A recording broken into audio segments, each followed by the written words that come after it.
Hi everybody, welcome back to my channel. I hope you are all having a great day. Today I wanted to do another magazine flip through. I really enjoy doing these. I really do, and I know they're not my highest viewed videos on my channel, and I'm okay with that. I love going through these old magazines. So today I grabbed another Annie's Crochet newsletter. This is January, February of 1988. Crochet, featuring designs you'll love to make in yarn and thread. So here is today's issue. Very pretty doily. Makes me think of like a kaleidoscope. I don't ask me why, but that's what I instantly, pardon me, that's what I instantly thought of.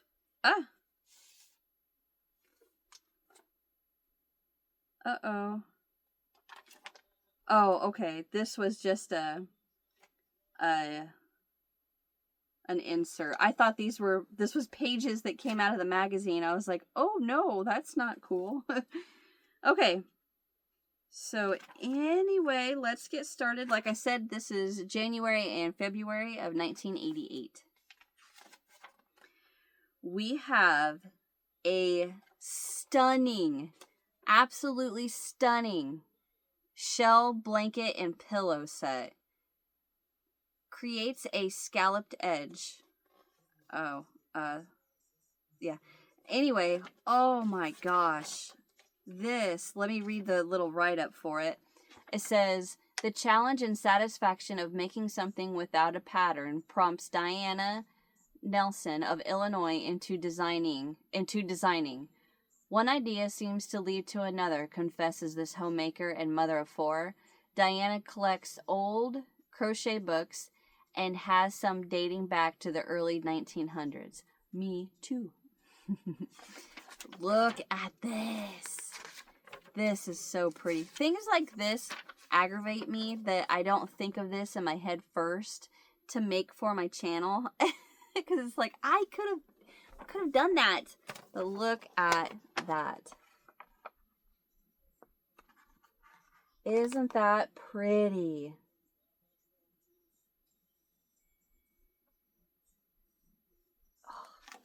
That, I love that so much. Sometimes I wish it said exactly what yarn was used, but it doesn't. It just says worsted weight. So here is a really cute rug that I love. It says, I love to buy yarn. Me too. I love to go to a yarn store and spend hours selecting yarn only to come home and stuff it in a closet. I'm not going to say me too, but I don't do that one. I hope I live long enough to use it all. I like this girl. Confesses Pat Shower. This homemaker first designed reversible rug for their Labrador Retriever, but when it turned out so nice, she put it in her daughter's bedroom. Pat, her husband John, and their 4 children live in Ohio. I was just in Ohio. Look at this.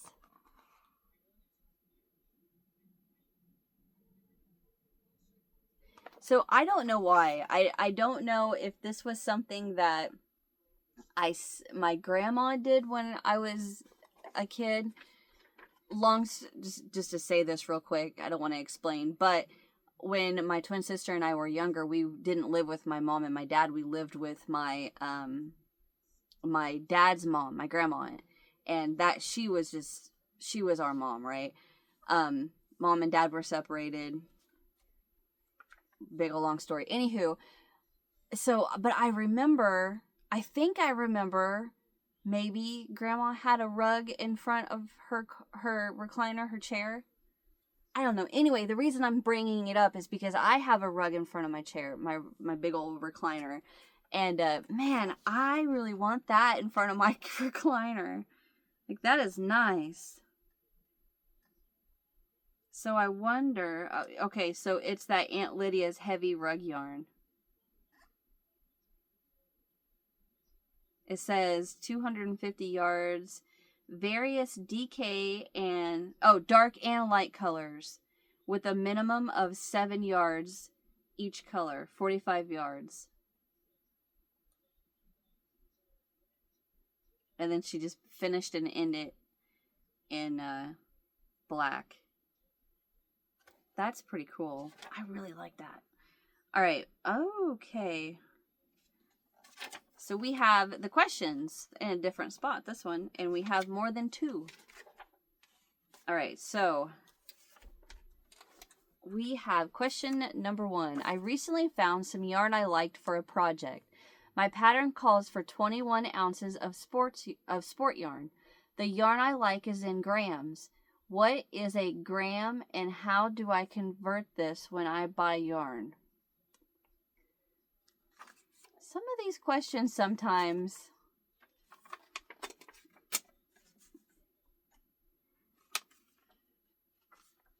I understand in 88 they didn't have the internet, the Google, but there was school. There was, sorry, I don't want to act like that. It's like not like I could tell you what a gram is. I know that it's a measurement, a unit of measurement for weight. Exactly how you convert it, I could look in the back of a cookbook probably. I could, look maybe in the dictionary. I don't know. Does the dictionary say how to convert? I don't know if the dictionary does. Anywho, I'm sorry. I don't mean to sound like an a-hole. Answer. A gram is a metric unit of measurement for mass and weight. Many imported yarns are sold in grams. One ounce equals 28.4 grams. A ball or skein of yarn that weighs 50 grams is equal to 1 3/4 ounces. If your pattern calls for 21 ounces, you would need to buy 12 50-gram balls to complete your project. A handy chart for converting ounces to grams and grams to ounces is included in the stitch guide of every Annie's Crochet newsletter for your convenience.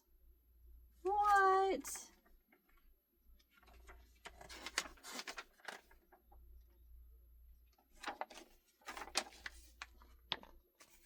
Right there.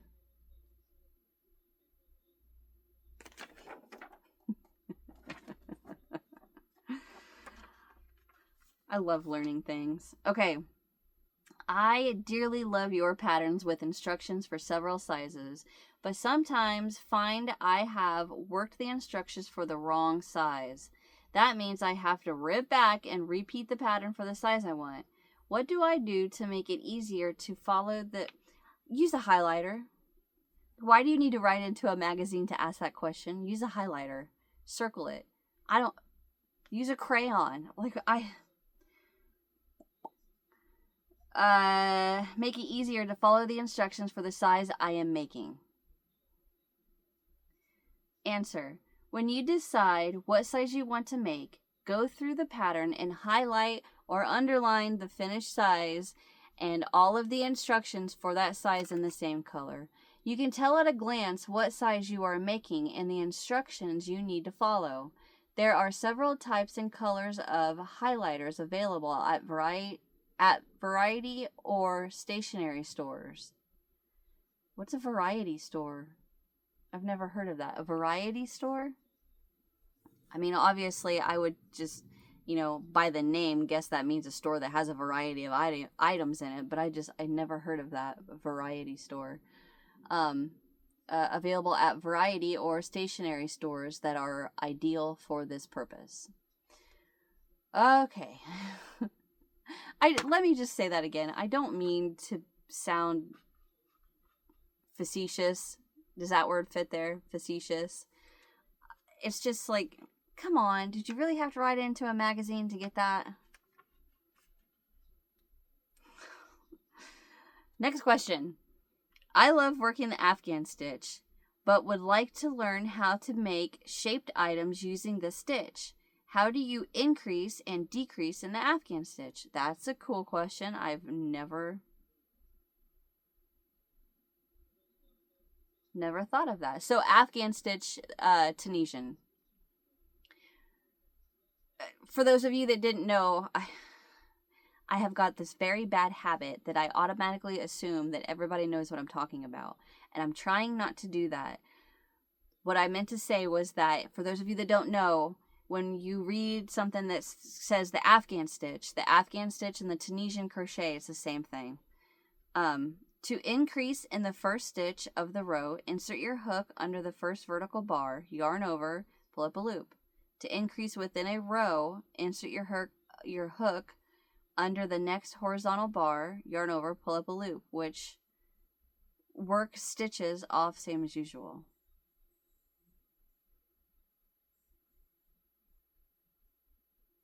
So the first one you work into the horizontal. To increase, you work into the first one you work into the vertical, the second one you work into the horizontal. That creates the increase.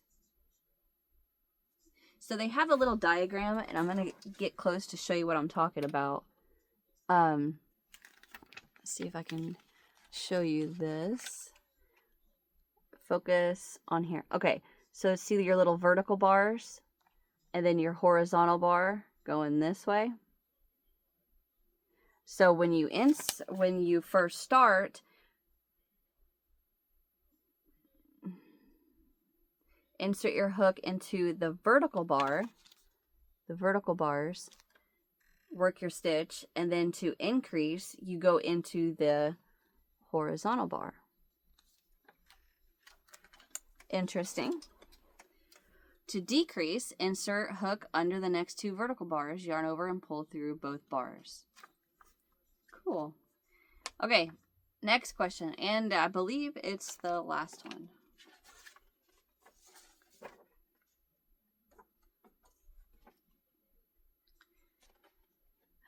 I just seen something that's making me think. Anyway, the last question. In a previous off the hook column, you mentioned using rust-proof blah, blah, blah, blah, blah, blah. In the previous off the hook column, you mentioned using rust-proof pins for blocking. I found those, but they are not big enough for large items. Someone suggested I get T-pins. What are they? T-pins are heavy-duty stainless steel pins that are shaped like a T. The half-inch size is just the thing for blocking heavy or large items such as Afghan or rugs. I've never blocked an Afghan. Ran it through the washer and dryer, but I've never... Have I? I don't know. Now that I say that, I kind of question if I have or not.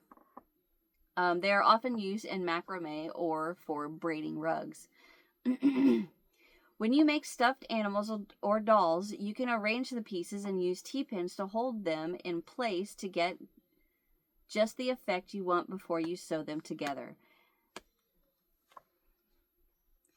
That is one of those things that was so simple that I never thought of. I have T-pins, and I have been using my my sewing pins, like longer ones that I have, to hold on my doll body pieces so I can sew them on, or just to hold them on there because I want to know what it looks like or where I want them to be placed. And I recently just finished on my Finish It Friday. Oh my gosh, my Finish It Friday project was a doll, and I pinned her arms on, and her arms were so heavy because it was a big plastic, like 3/4 arm thing, and it was so heavy that that pin was barely holding the arm on, and it was like, I never even thought of using those T-pins. Duh. Okay, anyway, the next project is a pillowcase edging. It says, a little write-up for it says, I don't really think about what I'm going to design ahead of time. A design has to just fall off my hook or I don't like it, remarked Jennifer of her pillowcase edging. She says she enjoys creating something new and unique. Jennifer and her husband Larry are the proud parents of one son, Jerry, 9 months. They live in Texas. Here is the little edging. I'm not like that when I design something. I have to know what I want, well, first of all, what I'm designing, what I want it to look like, and so many times it's from something else that I've seen, and sometimes it's not crocheted, sometimes it's quilted stuff, or sometimes it's just the color scheme of something makes me, want to make something using those colors, so I'm trying to figure out a pattern that would work. And so just to pick up some material and start going, that would never work for me. Oh, so the pattern on the cover was called Irish Lace Doily, Elegant Heirloom. And man, oh man, this is pretty.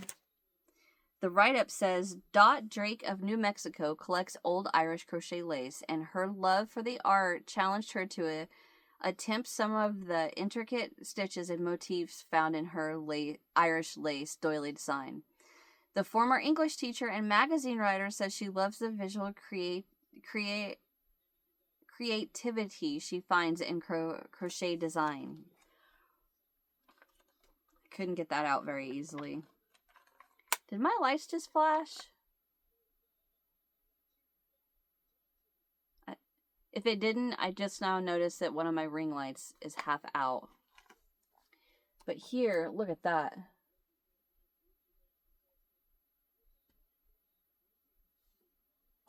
That's pretty. Very pretty. Okay, so this next piece in this magazine is tapestry crochet, and I recently am working on my newest Finish It Friday project, which is another tapestry crochet afghan, and it is using single crochets. And the last tapestry crochet project that I had was double crochets. And so far, what little I have worked on this project, I'm not a fan. And I don't know if it's... I don't know. I'm not a fan of it. And I'm not going to put it down. I'm going to keep going. I'm going to just power through it as much as I don't want to. I'm going to finish it. Working the tapestry crochet and the double crochet is funner than working tapestry crochet in single crochets. That's all I'm going to say. Anyway, okay, so the next project in the magazine is called Folk Pillow. Her love of country and folk art led Michelle Wilcox to design Folk Pillow for us. Michelle also designed Mr. and Mrs. Dinosaur in this issue. She says she still gets most of her ideas while out shopping, but that her and her husband will occasionally provide her with an idea. I love to convert ideas and sketches into crochet. It's a little teddy bear on a rocking horse. How cute is that? Okay. Oh, here's the Mr. and Mrs. Dinosaur. This is adorable. Look at that.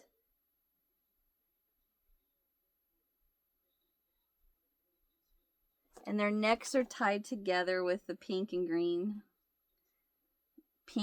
chain. That's so cute.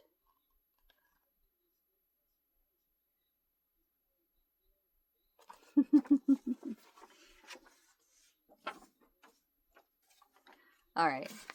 Now, wait a minute. Okay, now we have a head warmer. This looks like a bonnet that the Amish or the Mennonite wear. My stomach just growled if you guys heard that. It says, when Bernice Taylor couldn't find a pattern for her head cover, she decided to create her own. After several tries, she finally was satisfied with head warmer. This native of Michigan finds all forms of needlecrafting soothing for her nerves and a creative challenge. I just can't sit evenings without having my hands busy, admits this great grandmother. here is her head warmer that she designed.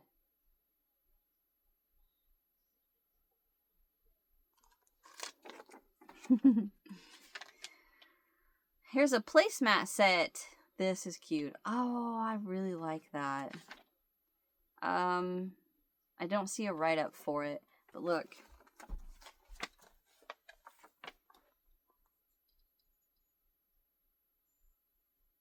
Isn't that cute? See the little coaster and that. I don't know what that piece is called.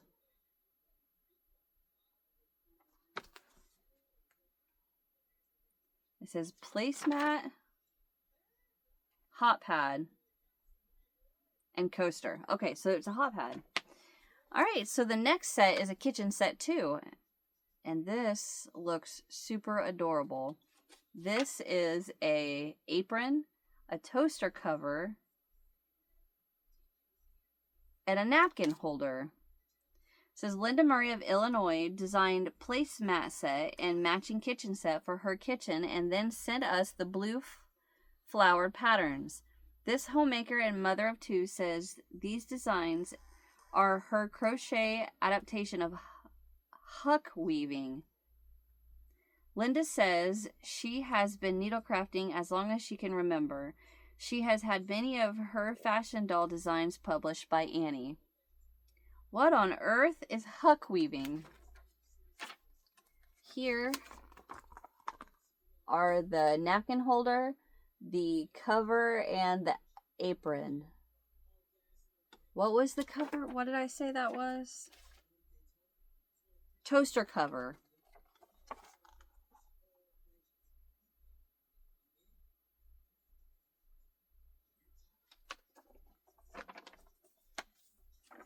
All right.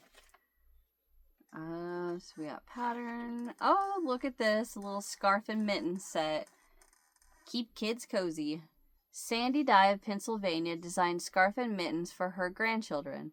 This multi-talented designer who has experience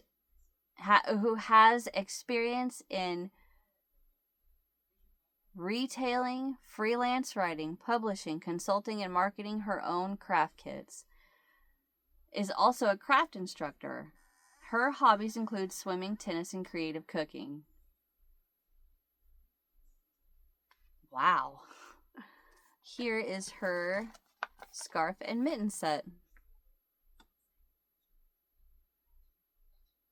Looks like 3 different shades of blue. Yep. Deep blue violet, medium blue violet, light blue violet. So there's 4.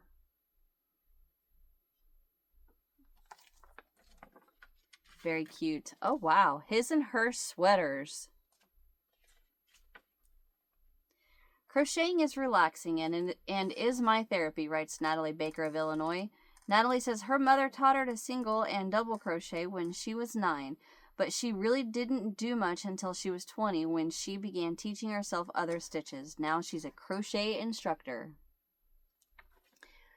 And she designed this his and her sweater set. The sleeve connecting to, what do you call that? Like the shoulder area. Look at that.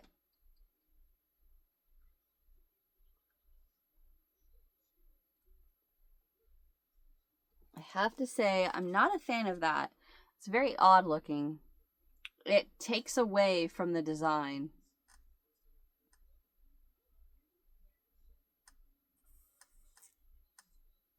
Wow. There's a thing in the corner that says clothing and jewelry from JCPenney, Longview, Texas. Why did it say that? Anyway. Oh, animal hangers. This says, desiring to make a birthday gift led Sue Daugherty of New Jersey to create animal hangers. I thought the animal heads would be cute for kids, she writes. Sue, her husband, John, and their children, Jad and Brooke, farm in New Jersey, where Sue is involved in feeding farm animals, gardening, as well as herd needlecrafting. I think that's how you pronounce that. Jad? J-A-D. Jad? I don't know. Anyway, look at the hangers.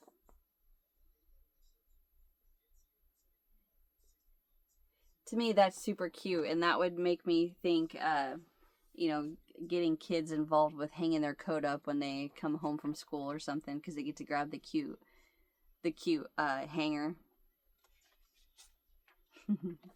I like that. All right, what do we have next? Holy cow! All I can think of right now is snuggling this baby. And how adorable. It's a loop stitch designed for infants. It's a loop stitch sleeper. Look at that.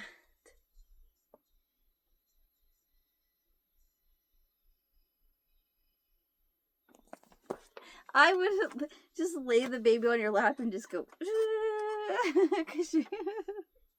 It's so soft. Oh, that is too stinking cute. That has a zipper in it. Ooh.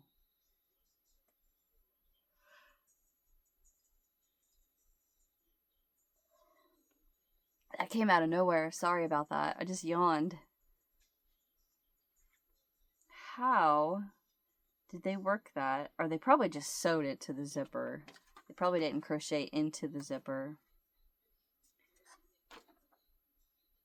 For zipper, measure 22 inches down front from neck, matching ends of row. Sew remaining rows of left leg together. Sew first and last stitches of round 37 on right leg together. Okay. And the girl that designed this is she looks like she's very young. She's adorable. I wanted to make something soft and snuggly to bring our baby home from the hospital in. That is so adorable, writes Janet Townsend of her Snuggly Sleeper design. Janet says she appreciates her mother and grandmother's patience in teaching her needle crafting. She and her husband Brian live in Manitoba, Canada. Look at her face. She looks so young.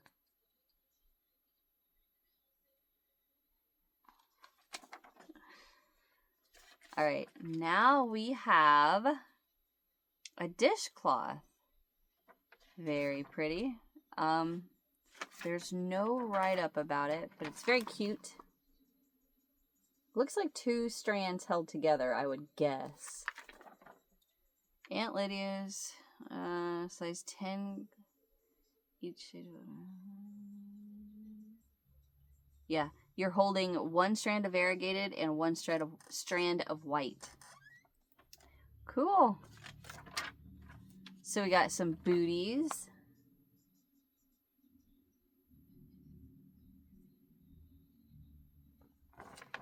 And we have a tea cozy sachet.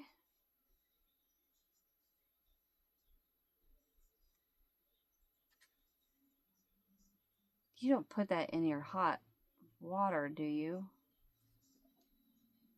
Let me show.